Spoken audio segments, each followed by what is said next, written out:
Il existe une force silencieuse à l'œuvre derrière les rencontres les plus significatives de nos vies. Beaucoup passent des années à chercher leur âme sœur, comme si le véritable amour devait être arraché à force d'efforts et d'anxiété. Mais peut-être que c'est justement l'inverse. Peut-être que l'amour authentique ne se trouve pas dans la recherche frénétique, mais dans le calme, la patience et la maturité. Dieu, dans sa sagesse infinie, orchestre souvent nos rencontres, de manière subtile et inattendue, au point que nous ne réalisons pas toujours son intervention. Ce que l'on prend pour un retard ou un hasard n'est, en réalité, qu'un processus délicat de préparation et d'alignement. Pendant ce temps, nous sommes façonnés spirituellement, émotionnellement et mentalement afin de reconnaître et accueillir quelqu'un de spécial dans notre vie. Beaucoup perçoivent l'attente comme une punition, un échec personnel ou un zodiac, oubli divin. Pourtant, cette vision est erronée. L'attente n'est pas passive, elle est active. C'est durant ces périodes que le caractère se renforce, que les blessures anciennes guérissent et que notre perception spirituelle s'affine. Et quand enfin nous nous retrouvons face à la bonne personne, on comprend que tout est arrivé exactement comme cela devait arriver, au moment parfait.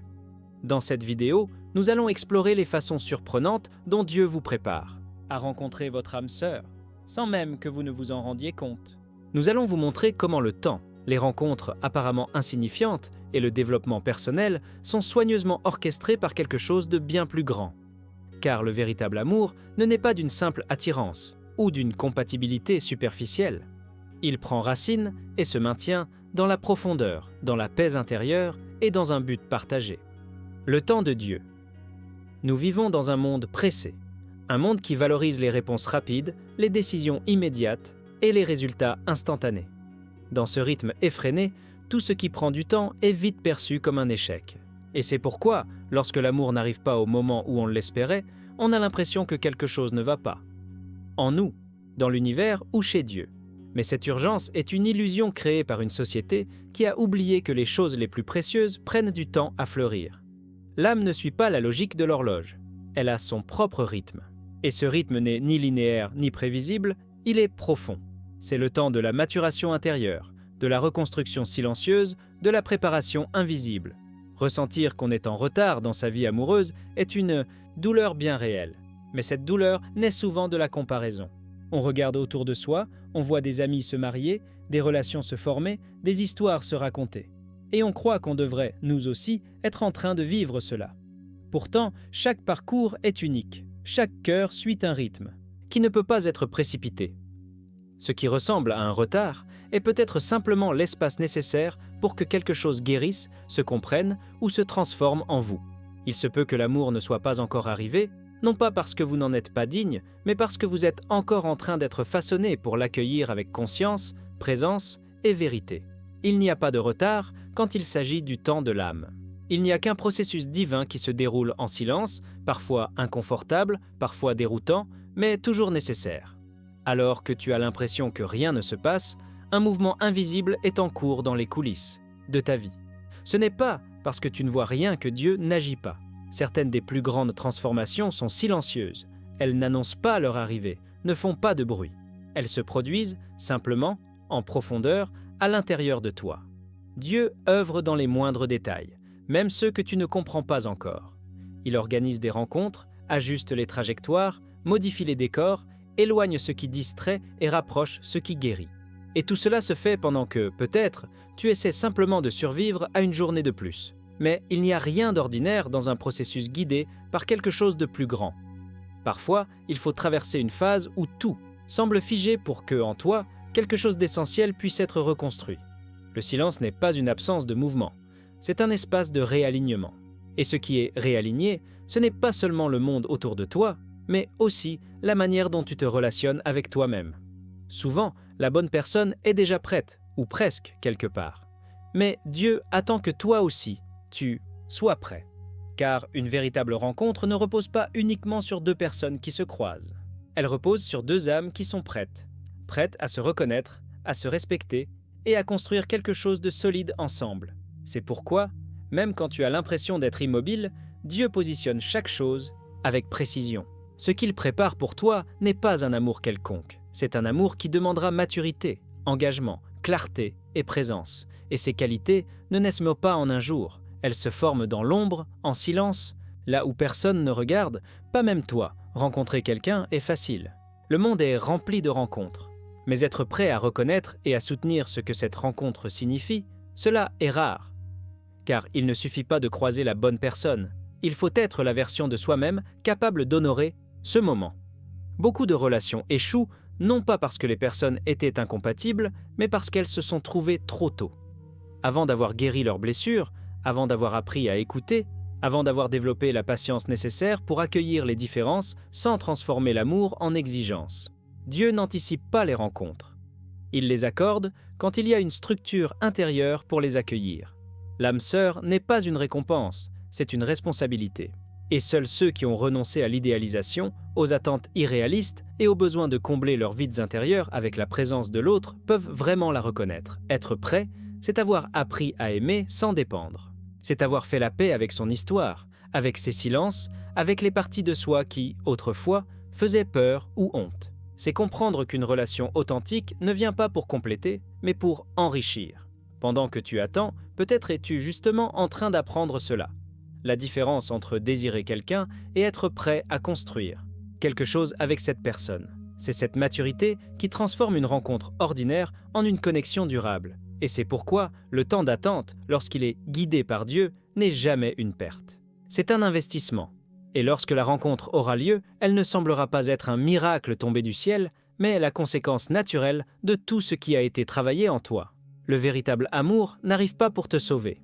Il se manifeste quand tu as déjà appris à te tenir debout, entier, conscient et en paix. La rencontre inattendue. Il existe une image romantique que l'on nous a vendue pendant des années. 2 regards qui se croisent, une étincelle immédiate, une certitude inébranlable que c'est le moment. Mais la réalité de l'âme ne suit que rarement ce scénario. Le véritable amour ne fait presque jamais de bruit. Il ne crie pas. Il murmure. La plupart du temps, la rencontre avec quelqu'un de significatif se produit dans des circonstances apparemment banales, une conversation sans attente, un échange de regards discrets, une amitié qui, peu à peu, gagne en profondeur. C'est justement dans l'absence de spectacle que se cache la véritable intensité. Beaucoup laissent côte-passer des personnes précieuses parce qu'ils attendent un choc cinématographique. Ils veulent être bouleversés, emportés par quelque chose qui coupe le souffle, mais ils oublient que l'âme reconnaît ce qui est vrai à un autre rythme, plus subtil, plus calme, plus apaisé. L'amour qui vient de Dieu n'a pas besoin de s'imposer. Il se révèle doucement au fur et à mesure que ton regard mûrit. Il peut être là depuis longtemps, déguisé en amitié, en complicité, ou même en quelqu'un qui ne semblait pas être ton genre. Mais peu à peu, quelque chose s'aligne. Quelque chose commence à avoir du sens. L'absence d'explosion n'est pas l'absence de vérité. Au contraire, c'est peut-être le signe qu'il n'y a ni précipitation, ni manque, ni illusion, juste de la présence. Et c'est dans ce type de présence que naît souvent le véritable amour. Pour reconnaître un amour qui vient de Dieu, il faut plus que des yeux attentifs. Il faut une sensibilité intérieure qui n'est pas toujours éveillée. Car ces rencontres ne se dévoilent pas à travers des signes évidents. Elles demandent de la présence, de la maturité et une perception spirituelle. Bien souvent, la bonne personne a déjà croisé ton chemin. Peut-être est-elle proche de toi, peut-être a-t-elle déjà été une source de soutien, de conversation ou de connexion. Mais sans le regard juste, ces interactions passent inaperçues, car l'âme ne voit pas sous pression. Elle ne perçoit clairement que dans le silence intérieur, lorsque les bruits de l'anxiété, de la peur et de la précipitation se taisent. La perception spirituelle ne relève ni de la divination ni du mysticisme. Il s'agit d'être aligné avec ce que l'on ressent au plus profond de soi. C'est savoir reconnaître lorsqu'une connexion apporte la paix, lorsqu'elle invite à devenir meilleur, lorsqu'on n'a pas besoin de jouer un rôle, de se cacher ou de forcer les choses. C'est dans cet espace de légèreté que souvent la présence de l'autre devient une révélation. Dieu n'agit pas dans le chaos, il agit dans la conscience. Et pour voir ce qu'il est en train de construire, il faut développer une écoute, plus fine, celle qui perçoit les détails, qui valorise la subtilité et qui comprend que l'extraordinaire se présente souvent sous les traits de l'ordinaire. Il existe des rencontres qui ne crient pas ce qu'elles sont. Elles murmurent lentement. Et seuls ceux qui sont éveillés à l'intérieur peuvent les entendre. L'amour ne se montre pas avec des étiquettes toutes faites. Il invite, il éveille, et c'est à toi qu'il revient d'accepter. Ou non, cet appel. L'une des raisons les plus courantes pour lesquelles nous ne reconnaissons pas une personne spéciale, c'est que nous sommes attachés à une idée fixe de ce à quoi elle devrait ressembler. Nous créons un moule, apparence, comportement, centre d'intérêt et même la façon exacte dont la rencontre devrait se produire. Et tout ce qui échappe à ce moule est rejeté avant même d'avoir été ressenti. Mais Dieu ne travaille pas selon nos filtres. Il agit au-delà d'eux. Ce qu'il prépare pour toi ne ressemble pas toujours à ce que tu as demandé, mais s'aligne parfaitement avec ce dont tu as réellement besoin. Et pour le percevoir, il faut désapprendre. Désapprendre. L'idéalisation, le romantisme exagéré, les listes mentales qui excluent plus qu'elles n'incluent. Désapprendre l'idée que l'amour doit venir dans un emballage parfait, fini et poli. Car, en réalité, l'amour véritable arrive brut, humain et plein de possibles. Non comme une destination finale, mais comme un point de départ. L'ouverture. À vivre quelque chose de réel commence lorsque tu abandonnes la rigidité de l'attente et que tu acceptes la liberté de la découverte. Cela ne signifie pas baisser tes standards. Cela signifie élargir ta conscience. Voir au-delà des premières. Impressions. Écouter ce que l'énergie de l'autre te révèle et pas seulement ce que tes yeux jugent. Parfois, l'âme sœur que tu as tant demandée est plus proche que tu ne l'imagines. Mais elle n'est pas entrée par la porte que tu guettais. Elle est arrivée par le côté, par hasard, par le silence. Et ce n'est que lorsque tu lâches le contrôle que tu réalises. Ce qui est venu à toi était bien plus grand que ce que tu avais rêvé. L'appel intérieur. Avant de vivre un grand amour, il est fréquent de traverser une période de repli. Non pas parce que l'amour s'est éloigné de toi, mais parce que quelque chose en toi doit être réorganisé. C'est la phase de reconstruction. Un moment qui, à première vue, peut ressembler à de la solitude, mais qui est en réalité un terrain fertile pour la transformation. C'est dans cet espace silencieux que d'anciennes blessures refont surface. Des blessures peut-être ignorées, depuis longtemps dissimulées sous des distractions, des relations superficielles ou des tentatives de combler le vide à travers l'autre. Mais maintenant, sans bruit, elles apparaissent. Et avec elles, une possibilité de guérison.